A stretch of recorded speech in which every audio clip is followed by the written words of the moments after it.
أعوذ بالله من الشيطان الرجيم. Aku berlindung kepada Allah dari godaan syaitan yang terkutuk. Assalamualaikum warahmatullahi wabarakatuh. Muslimin muslimat yang dirahmati Allah Subhanahu wa taala. Pertama-tama dulu izinkanlah saya panjatkan puja dan puji syukur terhadap Allah Subhanahu wa taala yang telah memberikan rahmatnya serta memberikan inayahnya, karena atas kehendaknya sehingga pada hari ini saya bisa menyampaikan kembali, yaitu tentang wahana atau pencerahan dari ilmu ma'rifat. Dan tidak lupa pula kita sampaikan selawat dan salam kepada junjungan kita Nabi besar Muhammad Rasulullah Sallallahu Alaihi Wasallam beserta keluarganya, para sahabat-sahabatnya, dan pengikut-pengikutnya, dan kaum muslimin muslimat yang dirahmati Allah Subhanahu wa taala. Untuk kali ini izinkanlah saya menyampaikan sedikit, yaitu tentang pencerahan dari ilmu ma'rifat atau ilmu mengenal diri.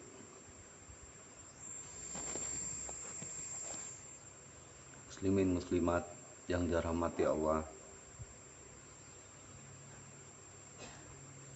sebagai insan, sebagai manusia, kita memang diperintah oleh Allah untuk mengenal beliau, dan juga melalui sabda-sabda Nabi kita juga disuruh mengenal Allah itu sendiri. Kenapa kita jadi wajib mengenal? Agar kita tahu bahwa diri kita diciptakan, agar kita tahu bahwa hakikat diri kita ini diciptakan, bahwa tidaklah diciptakan jin dan manusia kecuali hanya menyembah kepada Allah, kecuali hanya beribadah kepada Allah.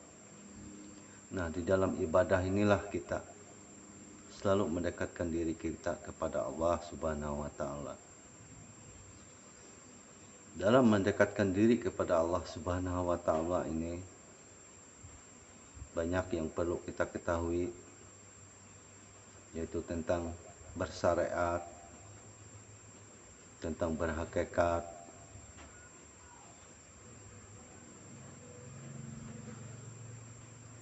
tentang syariat, tentang bertarekat, tentang berhakikat, tentang bermakrifat. Karena di dalam ilmu ma'rifat kita memang diwajibkan mengenal Allah. Karena Nabi kita juga telah bersabda, awaludin ma'rifatullah, bahwa awal beragama itu mengenal Allah. Setelah itu barulah kita beribadah kepada Allah Subhanahu wa taala.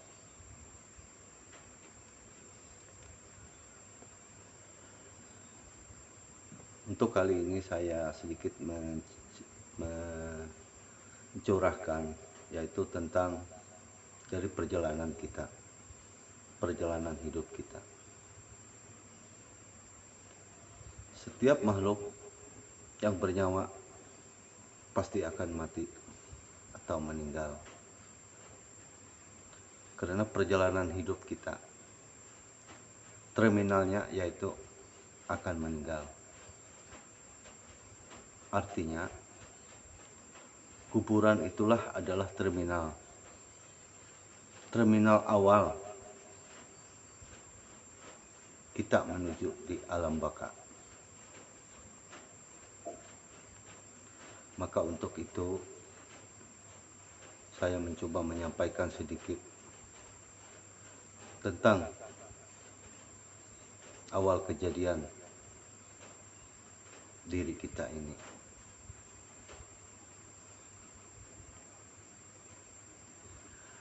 Di dalam ilmu marifat,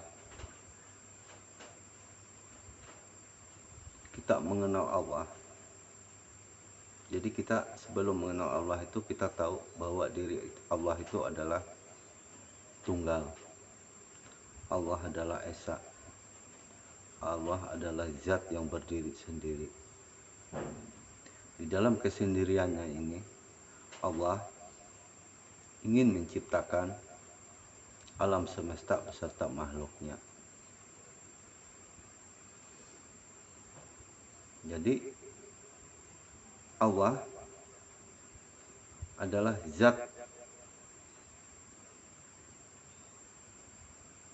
awal dan juga Allah adalah zat akhir.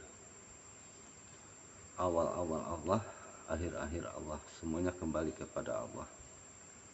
Namun saya sampaikan sedikit tentang pengupasan mengenai diri kita. Jadi Allah adalah menciptakan Nur Muhammad. Awal-awal Allah mencipta yaitu Nur Muhammad. Nur Muhammad itu diciptakan Allah dari nur zatnya sendiri, artinya dari dirinya sendiri. Dengan terciptanya Nur Muhammad ini, maka jadilah salah satu makhluk yang pertama-tama Allah ciptakan yaitu Nur Muhammad. Nur Muhammad ini adalah bapak dari segala roh. Namun ketika itu kita belum berjasad. Jadi kita masih di alam Lauh Mahfuz. Sedangkan Nur Muhammad ini adalah bahan untuk menciptakan alam semesta, termasuk diri kita ini. Itu tercipta dari Nur Muhammad semua. Hanya satu bahan yaitu Nur Muhammad. Baik itu alam surga maupun alam neraka maupun alam dunia yang nyata ini, baik pun alam goib, alam roh, dan semua alam, semuanya tercipta dari Nur Muhammad Sallallahu Alaihi Wasallam. Jadi kita ini sebelum kita tercipta ke alam semesta ini, karena kita ada dua bagian, yaitu Allah menciptakan alam semesta beserta isinya, termasuk menciptakan gunung, laut, angkasa, planet-planet dan sebagainya. Itu yang diciptakan Allah Subhanahu wa taala, termasuk hewan dan sebagainya, binatang. Nah, baru kita mengupas tentang diri kita. Jadi diri kita ini sebelum tercipta jasad kita ini, kita masih berada di alam roh. Jadi alam roh inilah sejatinya diri, sejatinya roh Nabi kita Muhammad Sallallahu Alaihi Wasallam. Jadi Muhammad ini adalah bapak dari segala roh. Jadi Nabi kita, rohnya itu sudah tercipta di alam roh, termasuk diri kita. Nah, ketika di alam roh itulah kita menyaksikan, kita bersaksi, yaitu di alam sahadah, di alam sahadat.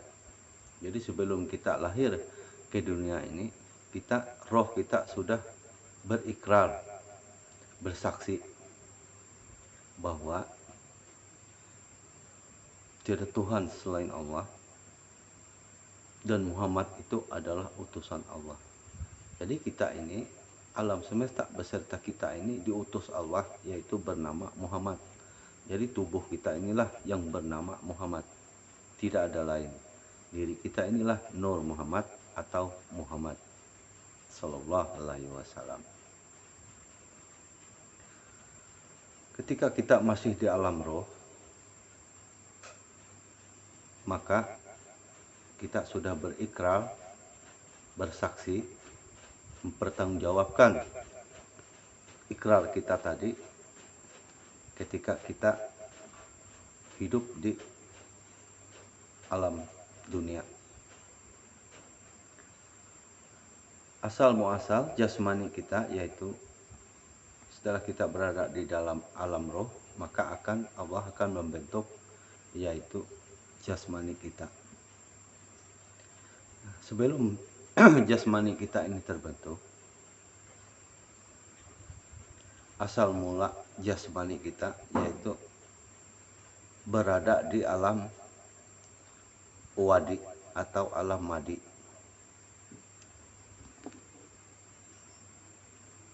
Ketika jasmani kita masih bercampur di dalam unsur, yaitu jadi roh kita ini sudah ada di Lauh Mahfuz, jadi bakal jasad kita ini yaitu masih berada di alam wadi atau alam madi. Ketika jasmani kita ini masih di alam madi, yaitu bercampur di dalam unsur, bercampur di dalam 4 unsur, yaitu di dalam unsur tanah, di dalam unsur air, di dalam unsur angin, di dalam unsur api. Nah, disitulah jasmaniah kita masih terhimpun di dalam 4 unsur tadi. Nah, setelah dia keluar, setelah dia di alam madi tadi, maka dia akan keluar lagi masuk ke alam yang namanya alam madi. Jadi tadi jasmani kita ini masih beralam wadi, yaitu alam madi. Alam madi, alam mada, yaitu jadi jasad kita ini masih berada di alam wadi atau alam mada. Nah, setelah jasad kita ini masih di alam mada atau alam wadi, jadi jasad kita ini masih terhimpun di 4 unsur, yaitu unsur tanah, unsur air, unsur angin, unsur api. Disitulah kita masih bersemayam, cikal bakal jasmani kita. Setelah itu barulah masuk ke alam madi. Setelah alam mada tadi, baru masuk ke alam madi. Nah, di alam madi ini ketika jasmani kita masih berada di dalam unsur seperti buah-buahan, sayur-sayuran, pohon-pohonan, masih di daging, masih di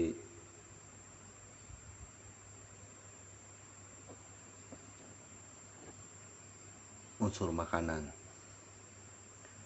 Nah, jadi sebelum kita jasmani kita ini tercipta, yaitu jasmani kita masih berada di alam madi. Di alam madi ini terhimpun beberapa jenis tumbuhan dan hewan. Disitulah jasad kita, jasmani kita masih terhimpun di situ. Saya ulangi lagi. Jasad kita pertama dia di alam mada, yaitu masih di alam wadi atau alam mada. Di alam mada ini dia masih bercampur di 4 unsur, yaitu unsur tanah, unsur air, unsur angin, unsur api. Setelah itu dia berpindah lagi ke alam madi. Di alam madi ini dia bercampur dengan tumbuh-tumbuhan, dengan hewan-hewan, dengan tanam-tanaman, buah-buahan dan sebagainya. Setelah itu baru dia masuk ke alam mani. Nah, alam mani ini karena dia ibaratnya kita makan daripada buah-buah dan sayur-sayuran dan ikan-ikan dan sebagainya tadi, berdaging-daging, maka masuklah dia ke alam mani.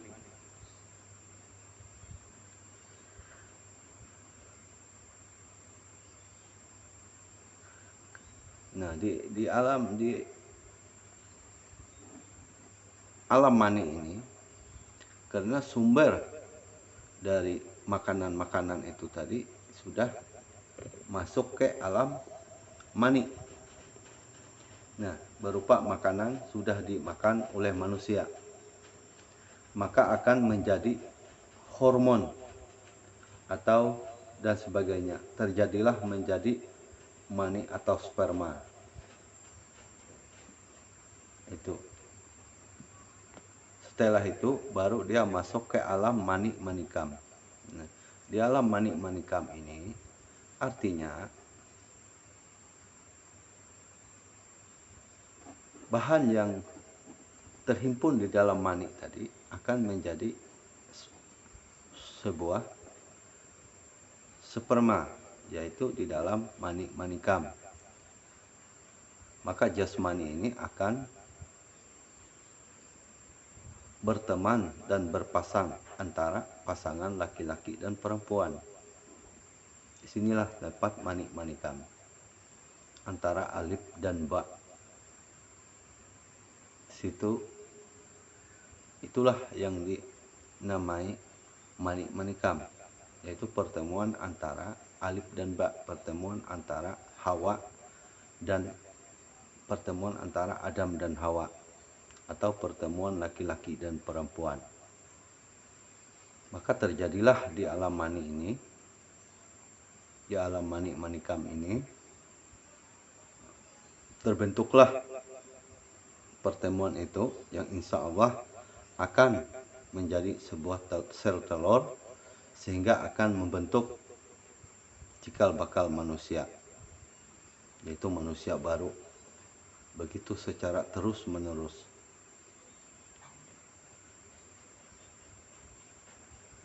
Di dalam jiwa ini,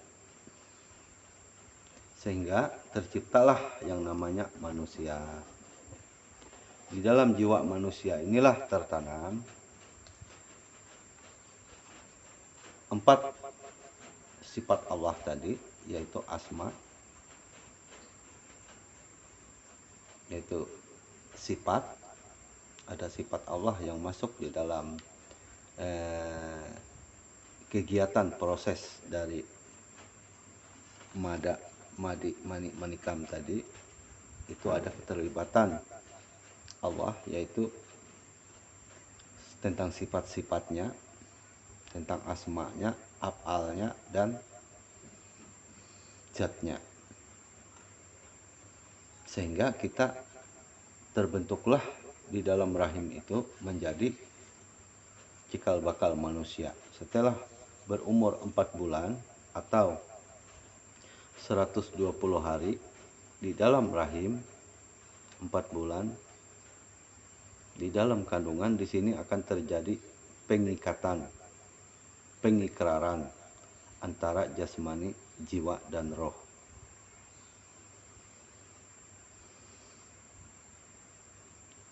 Sehingga roh inilah nanti akan kembali lagi ke asalnya, yaitu sebagai Allah sang pencipta, sang khalik, yaitu nur zat Allah, nur zat tadi. Jadi setelah kita menjadi manusia, maka kita akan pulang kembali ke asal mula tadi, yaitu ke hidrat Allah Subhanahu wa taala.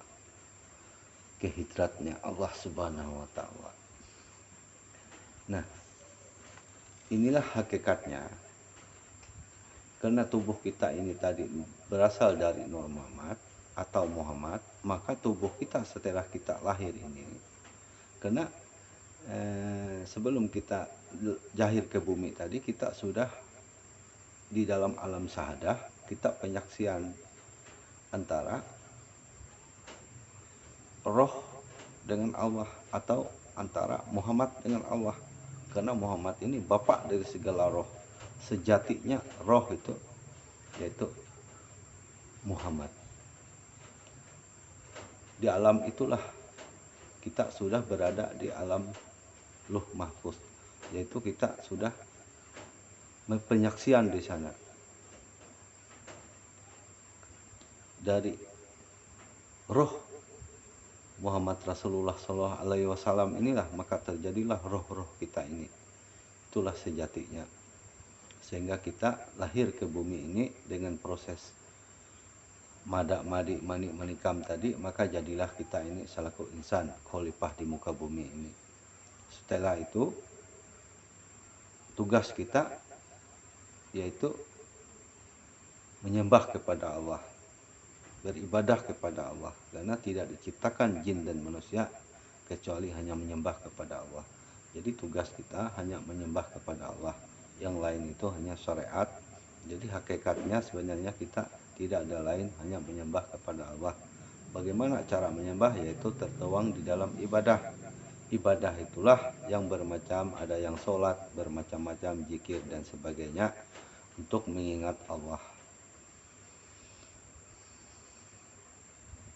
Nah, di dalam mengingat Allah ini, karena kita ini jahir tadi ke muka bumi ini, setelah keluar dari rahim, yaitu bernama Muhammad semua. Setelah kita bernama Muhammad, maka kita ini adalah bertubuh Muhammad, tidak ada lain.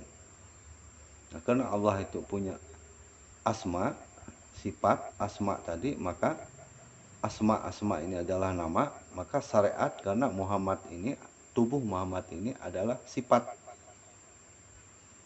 Jadi Allah itu adalah zat, Muhammad itu adalah sifat. Jadi zat dengan sifat itu tidak akan terpisah.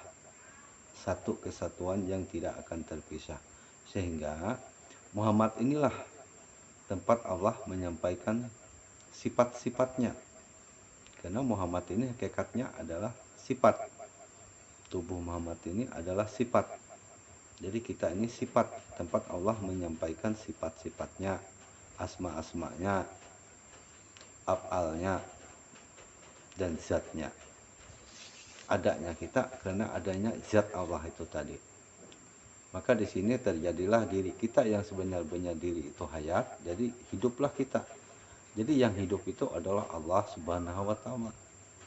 Sebenar-benarnya hayat itu adalah roh, sebenar-benarnya roh itu adalah napas, sebenar-benarnya napas itu adalah rahasia, sebenar-benarnya rahasia itu adalah Nur Muhammad. Sebenar-benarnya Nur Muhammad itu adalah alam semesta beserta diri kita.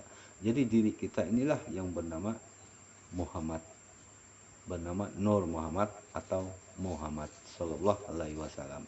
Jadi kita inilah yang dikatakan utusan Rasul. Allah mengutus kita ke muka bumi ini. Tujuannya yaitu untuk berbakti, mengatur lingkungan, mengatur alam semesta. Itulah, dan berbakti kepada Allah. Itulah tugas kita diturunkan ke muka bumi ini selaku utusan.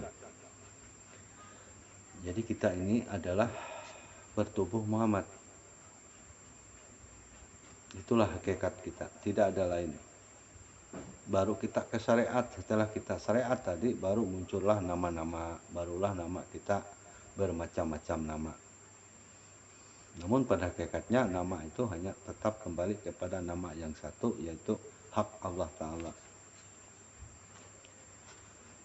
Setelah kita bertubuh Muhammad tadi, barulah syariat ini berjalan, kehidupan kita sehari-hari berjalan, yaitu namanya syariat. Tapi setelah itu kita akan kembali lagi ke dalam hidrat Allah, yaitu pulang ke rahmatullah.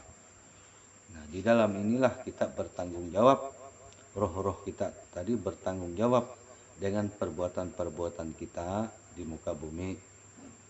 Apapun perbuatan kita, sekecil apapun perbuatan kita, semuanya dipertanggungjawabkan. di hadapan Allah Subhanahu wa taala. Itulah hakikat dari diri Muhammad tadi.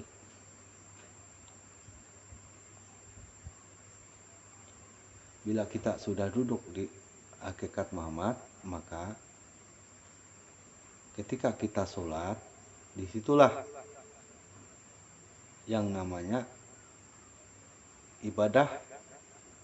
Ibadah ini banyak macamnya, yaitu sholat, puasa, zakat, dan sebagainya. Bila kita sudah mengetahui rahasia itu tadi, bahwa sholat adalah satu hal yang sangat penting di dalam kehidupan kita. Tidaklah tepat apabila orang itu sudah mengetahui ilmu ma'rifat lalu tidak bersolat, itu tidak tepat. Karena di dalam solat inilah kita mengingat, karena solat artinya mengingat. Nah, mengingat Allah ini bukan hanya 5 waktu, mengingat Allah ini adalah setiap waktu. Jadi bila mengingat Allah cuma 5 waktu, itu namanya ibadah solat. Tapi bila kita mengingat Allah di setiap waktu, itu namanya ibadah daimun. Artinya solat yang berkepanjangan, yang tidak terputus-putus.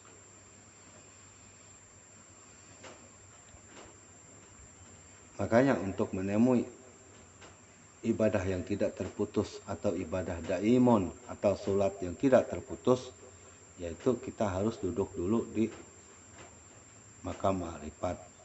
Karena orang ma'rifat ini itulah ibadahnya yang tidak terputus.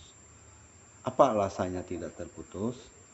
Alasannya yaitu karena begitu dia melihat, dia selalu ingat Allah. Begitu dia mendengar, dia selalu ingat Allah. Begitu dia bernapas, dia selalu ingat Allah. Begitu dia berkalam atau berkata-kata, dia selalu ingat Allah.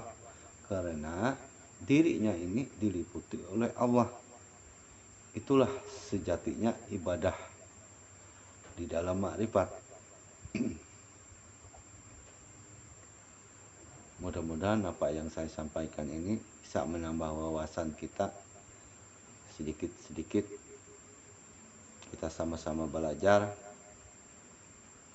dalam rangka untuk mendapat karunia dari Allah Subhanahu wa taala, atau mendapat rahmat dari Allah Subhanahu wa taala. Karena semuanya tergantung rahmat Allah. Saya rasa hanya sekian yang saya sampaikan. Semoga apa yang saya sampaikan ini bisa bermanfaat untuk menambah sedikit-sedikit mengenai pengetahuan kita. Apabila ada kekurangannya, itulah yang saya ketahui. Karena di dalam ma'rifat ini banyak jalannya menuju Allah, bermacam-macam jalan. Namun pada intinya tetap merucut ke hak Allah Ta'ala. Tetap suhud kita, musyahadah kita, semuanya menuju ke Allah Subhanahu wa Ta'ala. Mudah-mudahan bisa bermanfaat. Mana yang baik diambil, yang tidak baik jangan diambil, dibuang jauh-jauh. Saya rasa hanya sekian yang perlu saya sampaikan. Wabillahi taufiq wal hidayah. Cuma assalamualaikum warahmatullahi wabarakatuh.